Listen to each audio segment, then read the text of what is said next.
the 6 teams that are winning the NFL offseason so far.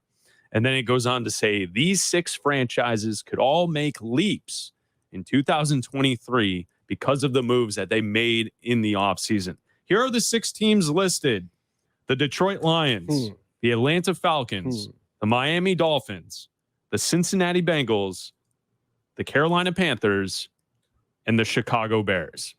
The 3 that are bottom feeders: Atlanta, Chicago, Carolina. I think out of those 3, Chicago's the most likely, the Bears, to be the team that could improve, make a major leap compared to the others, the Falcons and the Panthers. Well, who has a quarterback?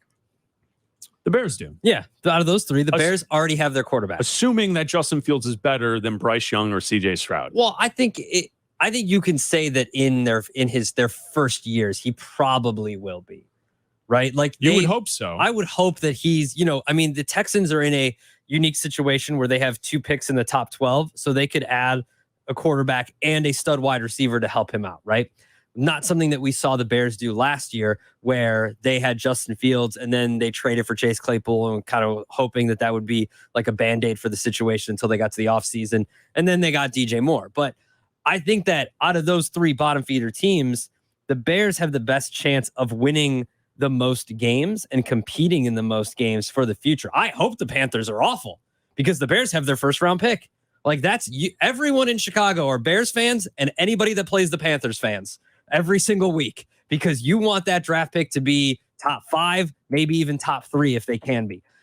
Because then you have the opportunity to either move down again like they did this year, or use that top 5 pick on a stud offensive lineman, a stud defensive lineman, whatever you want to do, right?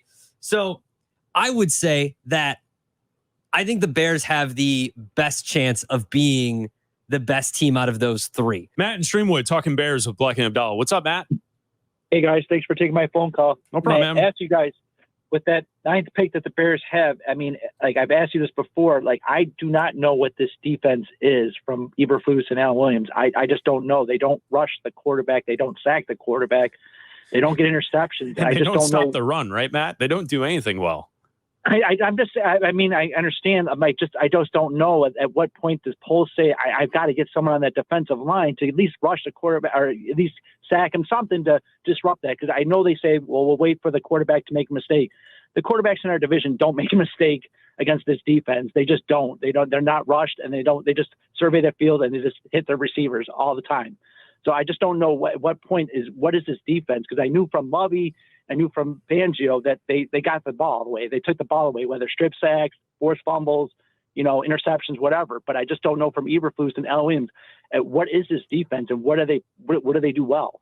Yeah, it's a fair point. And I know last season they didn't do really anything well. And it seems like to me, the idea here is they're going to spend draft capital on the line, defensive line. Mm-hmm. They go out and they get the linebackers. Their secondary is pretty assembled already. They have the linebackers who can cover.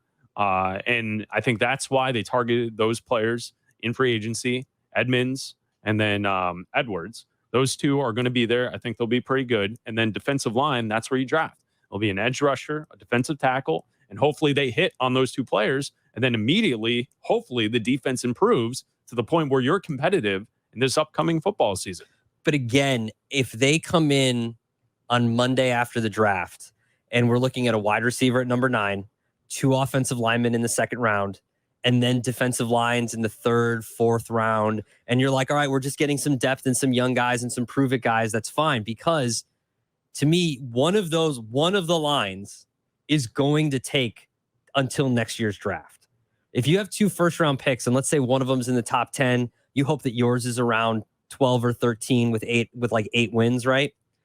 Then you have a chance to get 2 stud players in the top 10 or the top 12 or 13 or whatever between your pick and Carolina's pick. And so if one of the lines has to wait a year, again, they believe that this is a couple-year process. I believe this. You believe this is a couple-year process. You don't have to fill every single hole this offseason.